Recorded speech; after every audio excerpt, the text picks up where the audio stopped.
All right, everybody, we're going to be breaking into some Cleveland Browns tape. Y'all know me. I really like to just pull up the tape. I certainly did some research on kind of stats and stuff, and we'll talk about that more later in the video, but I really want to just break into some tape because that's what people, watch me for. That's what I like to do. And we're going to start by breaking into the Browns offense, and to me, what stands out the most when I watch this offense is obviously their heavy use of 12 personnel, which you can see they're in 12 personnel right here. So you have your two tight ends on either side of the O-line. And then their run game. It is very varied. That means, essentially they change it up schematically. Right here, they're going to be running duo. And duo, in layman terms, essentially, if you are running duo to the left, which you can see this running back, his stem is going to be kind of towards the left side of the quarterback. Your linemen and your tight ends are, it can get a little bit wonky, but generally speaking, they're going to be blocking the guy to their right. Right here, you're going to bring Fannin, number 44, across, and he's going to kind of be this kick-out block on the edge. And you're going to see Judkins here. He's actually going to be able to kind of hit this backside gap kind of towards the right, which is often where kind of the bigger gains from duo come from. So again, right here, everybody's blocking to the right. The handoff of the running back is to the left. You can see right here with Fannin, he's making his block. In theory, you're typically going to either go up the middle or kind of follow your tight end block here. But oftentimes, this backside gap, you'll see where he cuts, that'll be open sometimes. And again, duo is something that we certainly have run a lot here in Atlanta. I'm not pretending this is something entirely new schematically. Right here, they're going to do something that I've noticed they do a lot with Fannin in particular. They'll motion him in and then kind of motion him right back out or use him in the run game.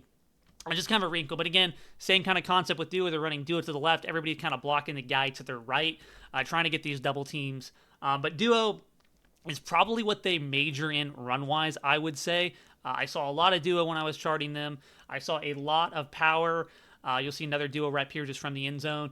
And to me, that's a big change up from what we've been doing in Atlanta. Now, we've run duo, but we haven't run a whole lot of power. We haven't run, a lot of trap, which is another kind of gap run.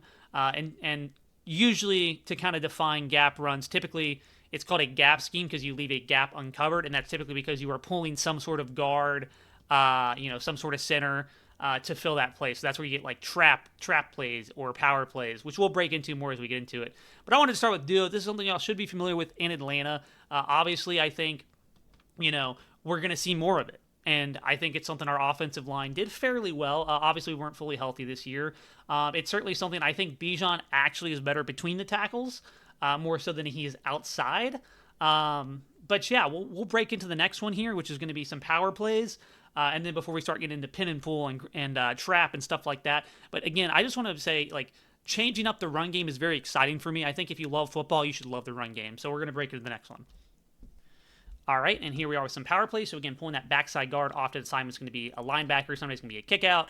Either way, what you'll notice also with Cleveland is they use a lot of that 12 personnel, and they're often going to have the tight end involved either as a true tight end kind of blocking, or they'll put him in the halfback spot and kind of use him like a fullback. So we functionally have a fullback. They're just a tight end in terms of, jersey number and stuff well, I say jersey numbers. That doesn't apply anymore. They're a tight end, play at halfback, and, lead blocking for their running back oftentimes. Anyways, here's the power play drawn up, right? We're pulling that backside guard. We're going to have the rest of the offensive linemen kind of crash against it because we're trying to create this gap for the running back. And, I'm looking forward to it because we just haven't seen a lot. I can't recall the last time I saw the Falcons run power, if I'm honest. So again, just changing things up. I think Bijan will be good at it. I think, to me, the most critical thing is, as I mentioned, they use this 12 personnel, and they use the tight end as a fullback a lot. So to me, getting another tight end, whether they keep Pitts and they draft somebody or they sign somebody cheap, or if they let Pitts walk and they use that money to sign a vet and draft a guy, I don't really know what they're going to do. All I know is the tight end is very essential to what Stefanski wants to do. There's another power run, again, pulling that guard, having this kind of lead blocker, running right behind him. The offensive line kind of flowing against where you're running towards. Getting some double teams. You can see this one pops for a big run. Which obviously isn't going to always be the case, but again, just an example of how it can pop off sometimes. Offensive line-wise, this is going to be a big change for some guys on the line, right? They're not as used to these gap schemes. In particular, Jake Matthews has played in zone since pretty much the day we've drafted him, and obviously he's a mainstay on the offensive line, good player. So, we'll see if this comes with offensive line changes as well. I would anticipate running it back with the same offensive line, mostly because contracts are situated in a way where the Falcons can't easily move off any of their offensive linemen this year. Really, 2027 is the year you could see them truly shake up the offensive line. But let's go ahead and get into the change-up runs, right? So when they're not running duo, they're not running power, what else are they throwing at you? And again, the thing that stood out with me, Cleveland's run game, it is very varied, so I'm looking forward to breaking into all the different runs they have. And again, I watched about 5 games. Really, I watched about 6 or 7, but a couple of the games were from 2023 and was more just me scouting out things initially. But most of these games are from 2025. So I want to look at the recent film. I don't want to get biased by what it looked like when it was good, what it looked like when it was bad, what were they running. So let's go ahead and break into the next runs. All right, next thing we're going to get some pin and pull, which is certainly something we've seen in Atlanta. We have run pin and pull over the past couple of years.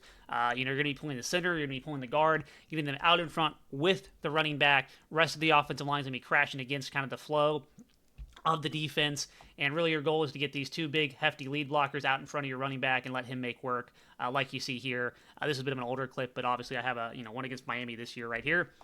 Same kind of concept. They're going to be pulling their center and their right guard, getting them out in space, and we're going to try to break this one. Doesn't really break, but that's just the concept, right? We're pulling center, pulling guard, getting them out in front. Obviously, we're going to have Bijan potentially doing this. That's always an explosive way to do it when you have a running back like that. So again, just another change-up, right? Again, a very varied run game. And in particular, I thought they had good game plans, game-specific one. We'll have clips a little bit later on against the Bills where they ran a couple fly sweeps and a couple reverses to build off that, which was a very intentional plan. They also had a toss play, which they don't run a lot of toss, but against the Bills, I guess they saw something on the film that suggested they wanted to get outside versus them, and it worked very well. So again, pin and pull.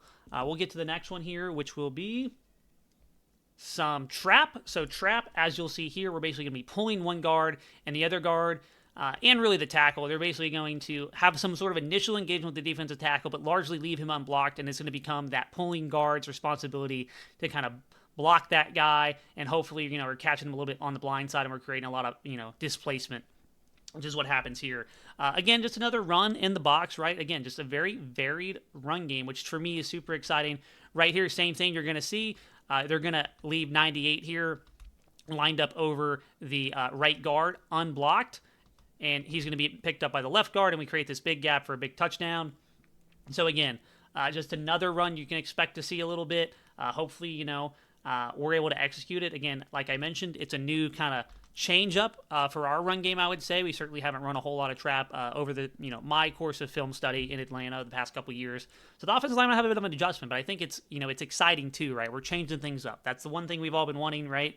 Don't keep doing the same old thing. Change something up, and that's what they're doing with the run game. So that's trap. Let's look at the next one, which will be some counter. So counter, the biggest indicator for counter is really just how the running back runs it. It's kind of obvious, right? The running back's going to start his kind of stem of his run towards a direction, and then he's going to fake back across, and typically you're going to be pulling 2 players that are going to try to get out in front and basically catch the defense a little bit off guard. So right here you can see they're going to motion Fannin here, I believe, and they're going to be pulling their left guard as the flow of the offensive line is into the direction where the running back's initial stem is, and that's really the biggest indicator of counter, right? So again, initial steps kind of towards that left, and then he's going to work back to his right. The next play actually is an even better example, but that's really the essence of counter. And again, it's just another changeup. We've certainly ran a little bit of counter in Atlanta. Right here's a little bit of a changeup too. This is Dylan Gabriel, who's a bit of a dual threat guy. So they're actually going to implement a zone read aspect of this, but it is counter from the running back's perspective. Just the quarterback has the option to pull. He does. Unfortunately, he's not able to make the play, but right here you can see they're doing that pull here. Probably wasn't going anywhere. I think he makes the right choice based on the leverage of the end here to get out there. He's just not quite athletic enough to get around him. But just again, just another kind of wrinkle within the system, right? So I said they run counter as a little bit of a change-up right here. They're not just running counter, they're running counter zone read. And obviously it doesn't work out for them, but it's just something to keep in mind, right? How much are we varying our run game? And we will get to the next one, which will be down G, which is essentially G lead, and typically what's going to happen is the play side guard. So when I say backside guard versus play side guard, essentially the guard closest to where the running back stem is. So on power, we're pulling that backside guard to go fill a gap towards the run. Right here, we're pulling the front side guard or play side guard to get out in front and essentially create this lead blocker scenario. Right here, they're going to have Fannin, who's going to have this initial gaming on the end. Really, this should be a touchdown. This is a terrible block by Fannin. If he does a better job initial engagement, I bet 75 gets a double team here, and this is an easy touchdown run. But since he's not able to get that, nice initial block from Fannin, doesn't quite work out the way we need it to. Right here, same thing. We're going to see Fannin engage. We're going to see the guard pull. And to me, right here, I think the running back, I want to rewind this a little bit. We're talking scheme, but I also want to talk about how this should work. I don't understand why we're not following the guard here. You want to kind of follow the ass of your guard is, typically the ass of your lead block is really what they say. And right here, I think this is a balanced scenario. You have to trust Fannin to kind of, keep him engaged enough to not tackle you, because if you get out in space, there's going to be a big, big run. But again, I'm not trying to do results-based analysis. The Browns' offense matters in the sense of what they're running, how well they execute. That stuff matters to me as well. But certain things, there's not going to be as refined because the talent wasn't really there across the board. So right here, I would say that's a missed read by the running back. Obviously, it's tough out there, but scheme-wise, right? Down G, pulling that play side guard, get him out in front, leading. We've certainly run a little bit of a G lead here, but not a ton. I saw it a little bit more often with the Browns, so we'll break into the next one as well. Just keep talking about this varied run game because, it makes me excited. I like it. I say that, but next on the docket is actually just zone. So I want to talk about zone, right? Because this is what we're used to in Atlanta, right? Zone read, right? We're not pulling anybody here. Everybody's just kind of taking a step in a direction, and, you're going to block whoever ends up filling kind of your zone.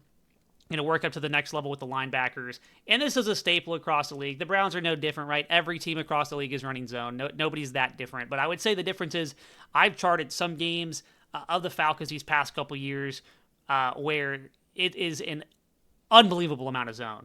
And there's a little bit of variance to the zone. You have inside zone, outside zone, kind of wide zone. Some people call it mid zone when you're aiming more towards, that tackle stuff. At the end of the day, it's all zone, right? It's the same kind of principles. The main difference is where you're aiming your running back. You have split flow, right? Split flow zone. Typically speaking, you're going to be, motioning that tight end. We've certainly done this a lot, and he's usually going to have a kick-out block on the unblocked end. That's usually what that split flow means, is he's going to be working across the formation and blocking someone who's unblocked to basically allow the run to work. We've run that. The Browns clearly run this. So, again, much as I'm talking about the power and duo, we're still going to see zone. It's not going away. But I think the fact that we're going to see so much zone is going to be fun for me from a film perspective, but I also think it should result in some ideally more explosive plays from the running backs because, I think when you're throwing a changeup out there, something you're not running every single play, it's obviously tougher for the defense. And that's why I think a varied run game matters to me. There's something to be said about running what you're good at. And I think Arthur Smith in particular, when the offensive line was a little bit healthier, a little bit younger, a little bit better a couple years ago, they would run a ton of zone as well. And it was very much, exactly what we're doing, stop us. Arthur Smith's offense obviously had plenty of issues. But I'm just saying from that perspective, there's merit to running what you're good at and just running it over and over till the defense stops it. But I think for me, the value you get out of varying your run game is higher than, what you get out of just running the same stuff. So Again, breaking into the zone stuff because we're going to run it. It's important to know about it. But really the change-ups are what's more exciting to me. But I wanted to get in here so we can talk about it a little bit. But that said, let's keep going into the change-ups here. So again, another one here, jet sweep. To me, the main difference, I don't know, jet sweep, fly sweep, you probably heard them called both. To me, jet sweep involves a wide receiver more spread out. Fly sweep is more like kind of inline. Right here, they're going to be motioning this wide receiver across the formation. And obviously, he's going to be getting the ball here against basically the flow of the offensive line. Again, most people have know this play. Jet sweep, pretty common across the league. But again, just something they dialed up. In particular, I wanted to kind of put it on here because I thought they're playing against the Bills. I mentioned it earlier, but they had run a jet sweep or fly sweep earlier in the game against the Bills. And they came back and they ran this reverse. And it ended up being a big hitter for them, which to me is, again, building upon what you're calling. And, that's to me the sign of good offensive sequencing, right? You basically call something, defense sees it. Here's the actually earlier run, I think, where they're just running the fly sweep. But anyway, so you call it, you get them used to something, and then you call something upon their tendency to be basically like, they ran this earlier, I'm not getting beat by it twice, maybe they overreact and you punish it. Unfortunately, they did run it, they ran that reverse twice, and the second time it didn't work out that well. But again, here, very intentional game plan against the Bills, which is funny to me because usually when I was watching their run game, it was a lot more inside the tackles, but against the Bills, they ran outside so much. That was their whole goal, which to me is a sign that Kevin Stefanski and the offensive coordinator saw something on Buffalo's tape that suggested, we think we can get these guys on the outside. And it might have also just been like, hey man, all of our tape, for the most part, shows us kind of running these power and duo and all these kind of interior runs. Let's just come out there with a game plan that's all on the edge and kind of catch Buffalo by surprise. So either way you look at it, I think it's a nice, wrinkle by the coaching staff in Cleveland last year to kind of come out here and get Buffalo off guard and end up scoring, 20 points, I think, or something in that game. So one of their better performances. Not impressive, obviously, but again, we're talking about a talent deficit on the Cleveland roster. So again, just something to keep in mind. Again, I think it's a good example of a coaching staff being intentional with what they're putting into the game plan that week. And then these last couple are more just throwaways. Again, this is just fullback dive. I'm including these because they're fun. Don't think too much about them, guys. I'm just throwing them on here because I like looking at run game stuff. So right here, fullback dive. Everybody knows it. Everybody's favorite Madden play. Works right here. They're going to get a touchdown, I'm pretty sure, off of it. Right here, I talked a little bit how they don't run a ton of toss. So I don't want to throw this one in here. So toss. Again, we're familiar with this in Atlanta. Getting everybody outside, tossing to the running back on the outside doesn't really go for much here. And then right here, coming out here with kind of this wishbone formation, running up the gut on a kind of 3-and-out situation for them. But don't think too much about those. I just threw them on because I wanted to show some variety, spice it up a little bit. But we'll really break into the next part of the offense. Which again, as you were watching all these games, all these plays, I hope you noticed that it's a lot of 12 personnel. And I want to talk about that. I want to talk about the tight end usage, in particular the tight end usage in the red zone and in the passing game. And we will start here in the red zone.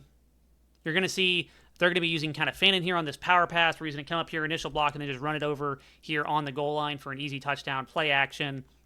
Nothing too crazy here. They kind of have this backside option too. I imagine if Fannin wasn't there, they're going to try to hit 3 on the crosser. Again, just an example of them kind of trying to target the tight end in the red zone here. Same thing here. I actually think this play is a pick play. The intent of this play is to hit Fannin here, so the outside tight end. So again, more 12 personnel. Really, hell, this might be 13 personnel. I don't know what the hell they identify the 45 up there as. But anyways, coming out here, you're going to see Fannin here, number 44. It looks very intentional to me that he is actually the option on this play, but we actually don't get him the ball. We throw a touchdown in a different way. Right here, to me, this is a very intentional pick play. You can see the other tight end is getting in the path of the corner responsible for Fannin, and he's wide open. But anyways, Shedeur throws a nice pass. It ends up being a touchdown, so good for him. Next one here, you're going to see this corner play along with the whip route. So basically, you're hunting up this corner route. You're going to try to occupy the underneath defenders and just hit your big tight end in the back corner, the back pylon right here, and that's exactly what Shedeur ends up doing. Good play by him. Good high point on the football. They also have this kind of whip return back. If I can rewind this a little bit. So as much as he is an option here, they also have this kind of whip route. That wasn't really going to be there, but obviously it's your second read. So if you came out here and you did not like the tight end, you would probably try to toss it right here. Titans actually end up occupying that window nicely with a defensive tackle dropping into the zone. And again, just another example of them trying to target the tight end and very intentionally. Right here, they're running essentially a flood concept. I just like how they get to this one. That's why I included it here. So flood, if you're not aware, since you're going to have 3 levels that you're attacking, you're going to have something on the deep portion, typically a corner route or, pretty much always a corner route. You're going to have kind of this intermediate crosser between the 2 levels. And you're going to have something to the flat and the quarterback. The goal is to basically play action it, usually get him rolling to the same direction, and he basically has all of his reads in his eyesight, and he can make an easier throw. It's typically used for younger quarterbacks. It can be used for any quarterback, right? But it's really an intentional play that you call when you want to set your quarterback up for success. What I want to point out here is I really like their motion here they do with Fannin. They're going to motion him over here, kind of like he's lead blocking, which they do very often with him, and they're going to have him go back across the formation as this flat player. He's wide open. He gets a nice touchdown. Again, very intentional play design to get your tight end an easy touch. And I haven't talked about it too much, so maybe talk about it a little bit later, but I honestly think how they use Fannin, they could potentially look to use Drake London in these some similar ways. Right here, another one, kind of similar flood concept. Really not really a flood, but more of a high-low here. They're just trying to get their tight end on this kind of leak back play. Doesn't really work out for him, but right here, another one, to me, this is another very intentional play where the goal is to get Njoku the ball for a touchdown, and we end up not throwing it to him, but I think he is very much the intent of the play. You have a lot of misdirection and one player going to that area of the field where everybody has been moved, and it'd be a wide open gap for him. So we obviously don't make the right play. We get hit, whatever the excuse is. Either way, I think Njoku here, 85, was wide open in the middle of the field for a touchdown. We just don't throw it. Next one, we're going to be looking at a one-on-one opportunity with Njoku over the middle. Again, trying to put him out there kind of in the slot where he can match up one-on-one against this press coverage of the Vikings. Just take it right up the middle for a touchdown. My guy's bigger than your guy's. It's a nice throw. It's certainly tight coverage from the Vikings, but either way, just an example of them trying to target the tight end intentionally in the end zone. Right here, again, kind of not really a flood concept, I would say, more just kind of like a sneak flat, and we just missed a throw and just getting an easier rep to our tight end here. Next one, I want to talk about this one because I really like this play design. So they're basically going to be running 2 clear outs essentially with this kind of post pair, or not post, but this go route, inside go, paired with kind of the wheel. The wheel's probably a very intentional option here. I think is an actual opportunity to maybe hit it. But the main thing is the tight end here. You're going to see him leak across the formation after this kind of initial block. Right here, you can see the running back here running that wheel route. He's a very real option. So if you liked that matchup, I imagine you could throw it, but the real design intent here is to get to the tight end on the leak and just have him one-on-one with somebody. They don't make the play right here because the ball's a little bit inside, but I think if that's hit in the stride, you have an opportunity to get upfield and make a big run. So again, very intentional play design to get your tight end the ball, in my opinion. Next one here, we're going to see Fanning kind of fake this block and then leak to the flat. Again, just another opportunity to get him an easy hit here in the flat with the quarterback.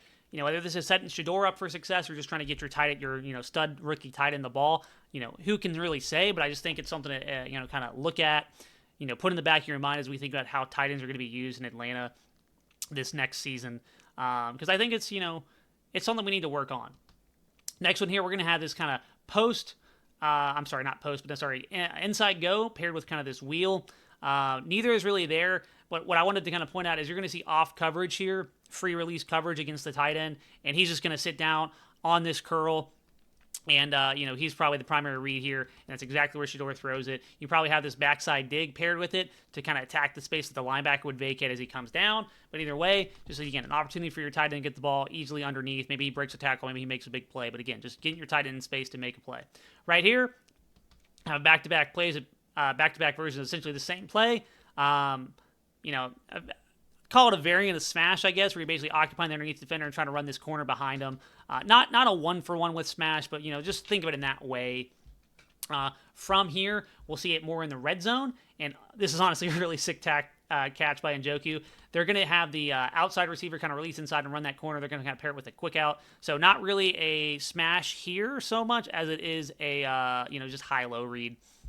But either way, it certainly works out for them.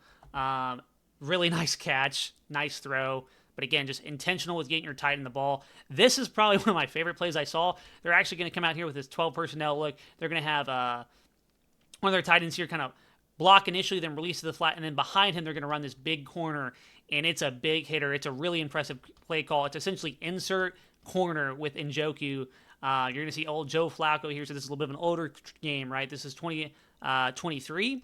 I would say when the Cleveland offense was really on fire, and just, again, really nice throw, really nice design. Just an example of them kind of really weaponizing their tight ends.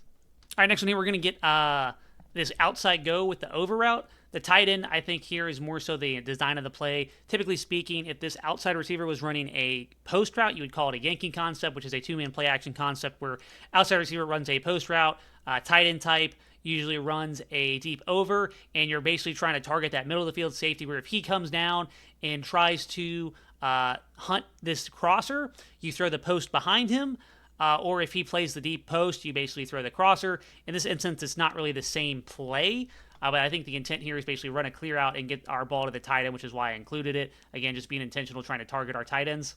Next one here, we're going to have this kind of sail concept so that outside receiver is essentially running a clear out, and the real intention here is to get it to the tight end on this sail. You also have this flat player.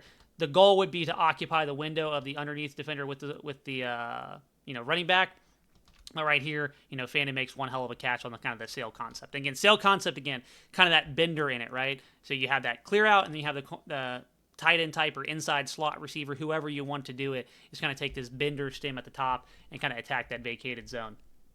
Next one here, we'll get double post over, which this outside post is actually going to convert against the kind of quarters look, and you're going to see that over here is going to be the real goal of the design is to attack. Essentially, the other two routes are clear outs, and the goal is to attack that kind of over area with the tight end, and that's exactly what they do. He makes a really nice catch. Next one, we're going to see them intentionally try to get Fannin one-on-one outside on kind of this wheel route, paired with kind of this deep end breaker. And just another example of them, being intentional with using the tight end downfield, trying to generate explosives. And Fannin obviously had a great year. So, good on him. One of the few weapons in the Cleveland offense. Right here, they're going to have kind of this, fake out into kind of this, get upfield vertical stem by the tight end here. And this is really intentional just to attack the vacated space. You can see it's right where Shedeur looks immediately. This is where the play design wants to go. Attack the vacated space, get him the ball.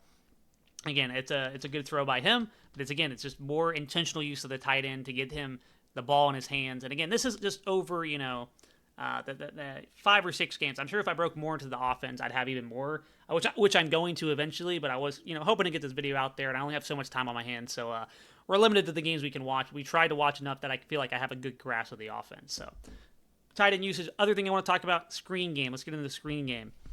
We will keep it with the tight ends here. So here's a nice little wide delay screen to Njoku against the Vikings. Really love this play design. First of all, you have kind of this orbit motion with that, slot receiver. He's going to come back in. He's going to fake out to his right. You're also going to have this kind of intentional play design with the play fake where the running back's going to get over here towards that, top wide receiver, and that's going to be its own kind of fake screen. They're even going to pull the left guard to get him out there to just really sell this screen, and then you're going to have Njoku, who, again, also kind of selling the screen. He's going to break back inside. So, again, wide delay screen.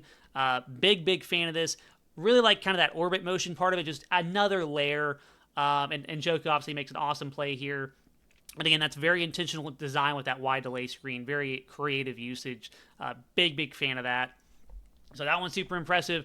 Right here, this one isn't, anything crazy. This is really just coming out here and faking the screen with the motion where you're going to have these 2 over 3. So essentially, if you count it up, as this guy motions across the field, you'd have 2 blockers or 2 kind of defensive players, and you have that running back in the backfield.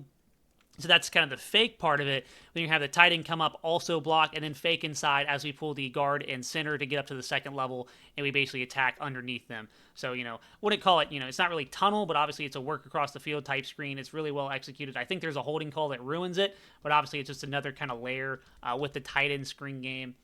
Really nice. The whole screen game is really nice, so we'll get to the running backs and wide receivers and how they do everything from there. Schematically with the running backs, they don't do anything that crazy, but it's just good design, right? Like everybody kind of knows the basic running back screen. You have your outside wide receivers. They're either going to be blocking somebody or more likely they're going to be trying to run vertical routes to occupy the corners, get them turned away. You're going to have the offensive line kind of begin their pass sets, and they're going to sling the defensive lineman off of them, and the running back will also, act like he's in pass pro, then leak out.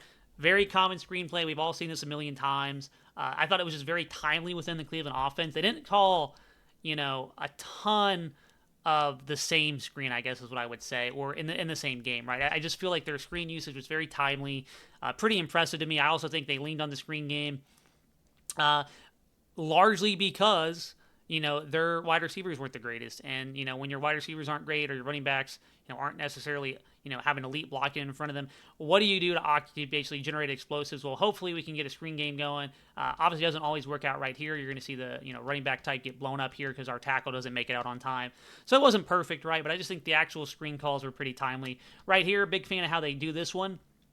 They're actually going to pull the backside guard of the screen, right? So they're going to have everybody coming over here. It's going to kind of look like they're screening up over there, and the backside guard is going to leak across the formation. Because to me, oftentimes when you see these running back screens get blown up, it's because the kind of play side guard is trying to disengage, and the defensive lineman recognizes it. Right here, they pull that backside guard and get him out in space, and obviously this is a massive explosive.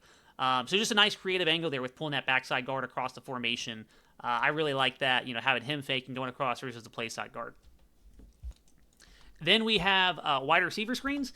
Worth noting to me, they ran a lot of 3-by-1 formations in Cleveland. So in addition to the 12 personnel, they ran a lot of 3-by-1s. To me, part of it was probably because they feel it is a good complement because you can have this built-in screen game with 3-by-1 formations where at any point with this formation, you can just have your 2 wide receivers block and throw it to the third guy based on the alignment of the defense, which is exactly what they're going to do here. They like the numbers game. They're going to throw it outside. They're going to try to get upfield with their screen.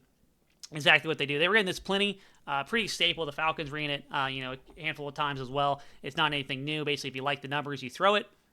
Same formation, same idea. Throw it out here, get upfield, make a play. Just easy screen access, right? Easy screen access. And again, they run a lot of vertical, wide receiver stuff too.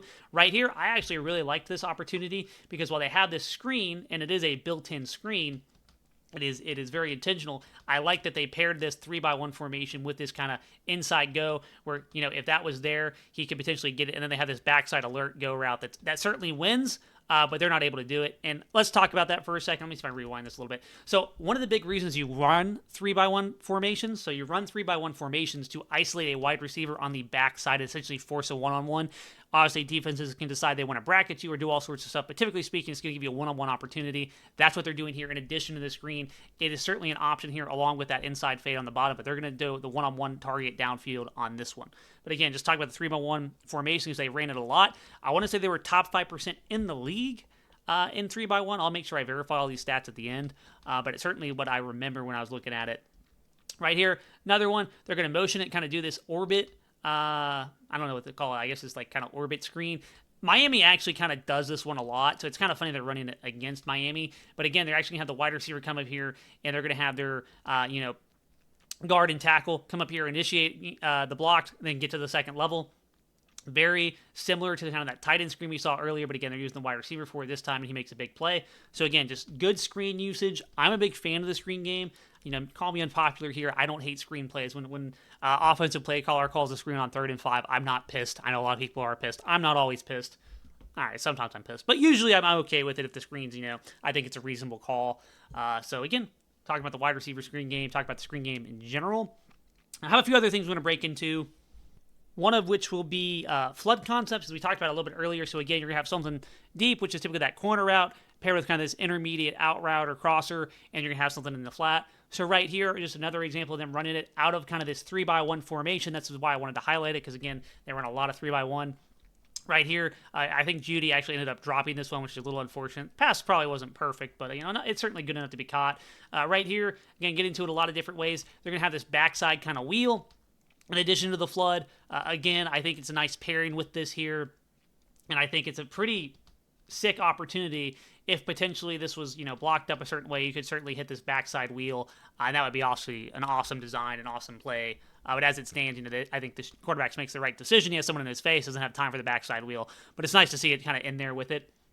Right here, same thing. You have the tight end initially block and then kind of break off. And what that's actually going to do is allow the outside receiver at the top to basically buy time along with the tight end to essentially time this up right, which to me, this is good details, right?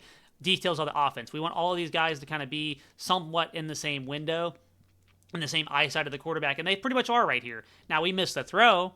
But that's not to do with play design. So again, just a flood concept. Again, they ran it fairly often. Not like it's not the only thing they ran, right? But they ran it enough that I wanted to talk about it a little bit because I think you'll probably see it, especially if we get, depending on the quarterback we get and their mobility level, you might see it, fairly often.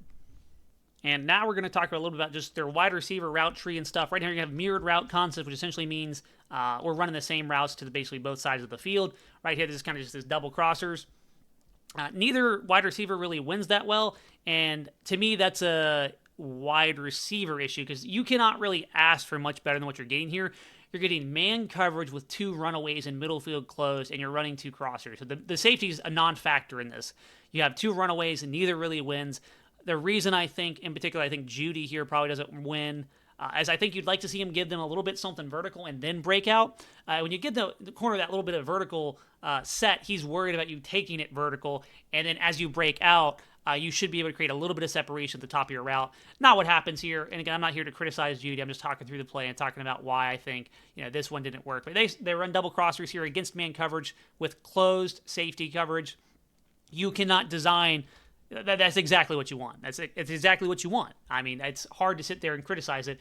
Right here, this was more, I think, into half. They were trying to set up a big field goal here. They're going to run this deep corner is kind of this clear out, and they're going to leak the slot wide receiver here kind of across the formation to hit him on a big kind of double crosser as well. Obviously, I think he gets taken down and inbound. They don't get the field goal there, but I think design-wise, it was exactly what they wanted, and they just are unfortunate they don't get out of bounds to kick the field goal. Next one here. We will have, I didn't draw it up. We're going to have pretty intentional design here with just some clear outs and getting the wide receiver underneath open. But this next one is what I really wanted to talk about, and this is because I think this is an awesomely designed deep opportunity here. And we're going to talk about why it's particularly really good against quarters coverage. So this is kind of the design, then we're going to talk about why it's good against this defense. So pre-snap here, you have what looks like fairly, standard quarters look here with your two safeties, your two corners, kind of just in this standard kind of quarters, people like to say the shell of the defense, kind of quarters looking, right? What makes this design so good is as they motion him across and send him on this wheel, you're going to have this inside slot player coming up, and he's going to run this post. And with that, you have this, you're going to have this, one of these two players, I can't remember which one it was, but essentially one of them is going to come in here, I think it's this outside receiver, is going to come up and run this crosser. And what you're really trying to do is create a situation where this corner is occupied with that wheel, and this safety gets occupied by something underneath. And then in that situation here, as he's coming up, there should be no one here. Now, that's not a guarantee. If this safety stays disciplined, then actually, as this corner takes the wheel, so as this wheel's coming out here, and this corner decides he's going to take the wheel, that's correct, and the safety should know, okay, I'm responsible for this vertical. But, we're going to try to make the defense play everything correctly, and if they don't play correctly, we're going to hit a big post over their head. So right here, you can see, at this point, the corner, he is occupied with his outside wheel, so he's kind of slowing down and ready to kind of work back to this. And the safety here, he's hunting up the crossers, right? He's not paying a ton of attention to this this post route here because he's more concerned with any sort of deep crossers. And because of that, and this is a technique, this is an intentional technique in all likelihood. Because of that, we have an opportunity right here to throw a massive, massive post. So again, to me, this leverage right here, I would be giving it a hitch, and I would be throwing this post. Because right now, before Shedor's even really looked to throwing it, you can see that the safety's flat-footed. So this is a massive, massive deep opportunity, and I want to be clear, this is not me dunking on Shedor. He ends up making a nice run here. He's a young quarterback. I'm sure he had, actually, I know for a fact he hit like a nice kind of seam route for a big explosive, I think, in this same game. This is not me criticizing Shedor. What it's talking about, though, is the offensive play design and how I think that's a really nice quarters beater, and we don't hit it. And that sucks as a play caller. And is that a quarterback issue? I don't watch enough Browns film to really know. I don't pretend to, right? But that was certainly an opportunity to hit something up deep. Right here, this is another opportunity. We're going to take advantage of the defense here. We're going to basically act as this outside wide receiver. We're going to drop this inside stem, and then we're going to work on the go route here. And it just gives him really nice leverage. The corner at this point is kind of probably expecting him to go more inside where he can potentially pass it off, and instead we take it vertical right behind him. We have an opportunity for a massive play. We don't connect on the throw. So this is why it's hard to evaluate the 2024 and 2025 Browns offense because I just think there were some missed opportunities offensively due to poor quarterback play or poor wide receiver talent really just not winning.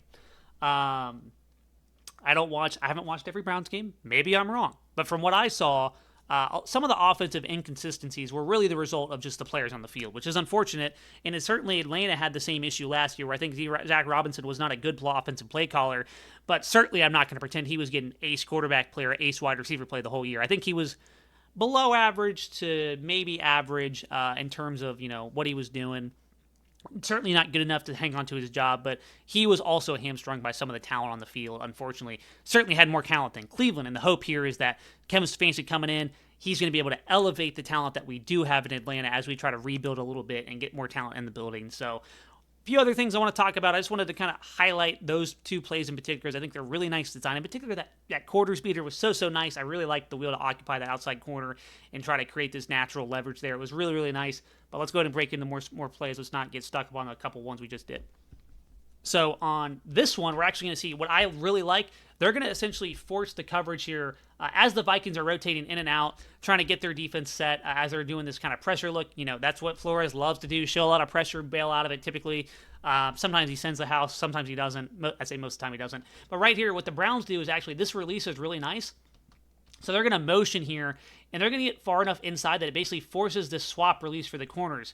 So since the slot wide receiver releases outside, the corners now are going to be responsible for him. This is like the banjo technique with the corners, where the outside corner takes the outside release. So opposed to locking your man coverage here, what you do as the cornerback is, opposed to locking it, let's rewind this and talk about the defensive perspective. So opposed to just locking your defensive coverage like this, no matter what, that opens you up to pick routes, right? Where this guy would follow him, the wide receiver runs inside, and he gets occupied. So you're trying to do this to beat pick routes. So as he releases outside, this corner is going to pick him up, and he's now going to be responsible for this motioning wide receiver. But what this does is, as you'll see as he runs this, he now has natural leverage. Look at this leverage for this out route. So much space right here. And that's just really good play design to kind of get an easy first down. Really nice. Really like the force there with the motion. That's using motion intentionally to create advantages. Right here, this to me is largely just a pick play. When I say pick play, basically the wide receiver here, both the wide receivers who are motioning, they're coming up here. They're just trying to get in the way of the defenders and had this wheel wide open for a touchdown. It is wide open for a touchdown. We don't make the play, right? So just, good design, not executing the way we need to. Next one here. This is going to be a little bit of a kind of switch release, and I really think the intention here is to get that top wide receiver. Again, kind of another kind of pick design to me. Really the goal is to hit him here. Does not work out. And then I think backside here, Shedeur, I think he needs to throw this backside dig. This is such an essential part of any offense, right? You need to be able to throw the backside dig. He's looking at it. He wants to throw it. He turns it down for some reason. I know he sees this kind of underneath defender, but I think if he's confident in what he sees and he rips that thing, he should be able to fit that in there. Maybe I'm wrong. I just think there's an opportunity to hit that backside dig there. But by all means, Shedeur certainly plays a lot of football. I'm sure he knows what he's doing out there. But to me, that window is open, and we need to throw that. And if I was wrong and he got picked off, hey, you got to tell Shedeur, my bad, man. I probably shouldn't have thrown that. We'll get a little bit meshy here as well. So obviously mesh, pretty common concept across the league. Right here, nothing too crazy. I think, they make the right throw here with that underneath kind of throw here by Shedeur. It kind of pops. I could see a world where this guy gets open, kind of vertical, but it doesn't happen here. Very common concept, just including it for, pure comprehensive reasons. Right here, this one's, I think pretty fun.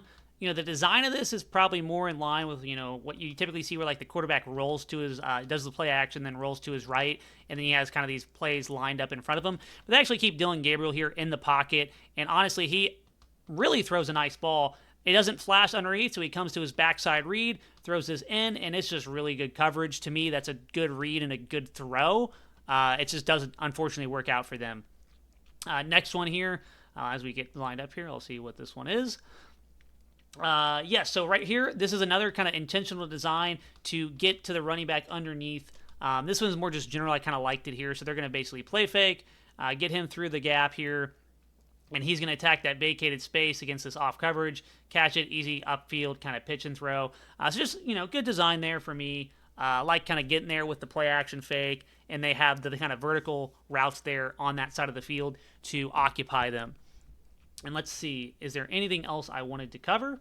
And there it is, right? So they were top 5 in 12 personnel. They were top 5 in those 3x1 formations that I mentioned. They were middle of the pack in 13 personnel, which really doesn't matter. You don't run a lot of 13 personnel. I was just curious, so I ended up checking it. And then they were actually bottom 5 in 11 personnel. So what does that mean?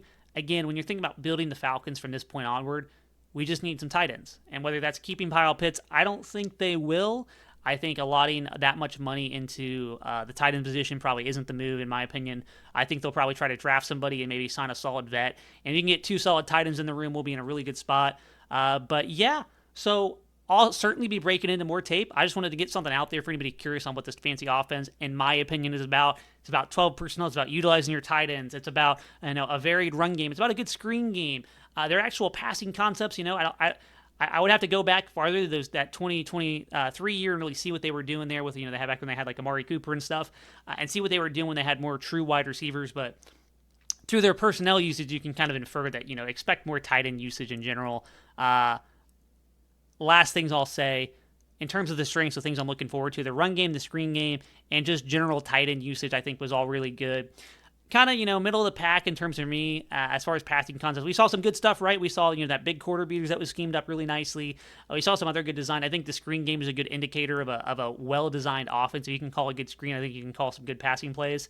But it's really going to have to see, because they just did not have a lot of wide receiver talent or quarterback talent, and it's indicative of how they ran their offenses as well. I think at the end of the day, Stefanski wants to run 12 personnel, wants to run the ball a ton, but I'm sure he did not want to limit his wide receivers as much as he had to. So it'll be interesting moving forward.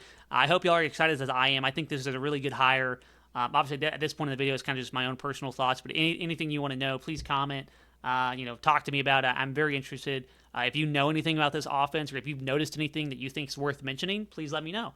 And I hope you enjoyed kind of the breakdown. We'll certainly break into more tape eventually, but I obviously kind of have a busy Year coming up for me. I'm moving across the country. A lot of stuff going on. So I'll try to break into tape as I can, but I'm a little bit more busy than usual.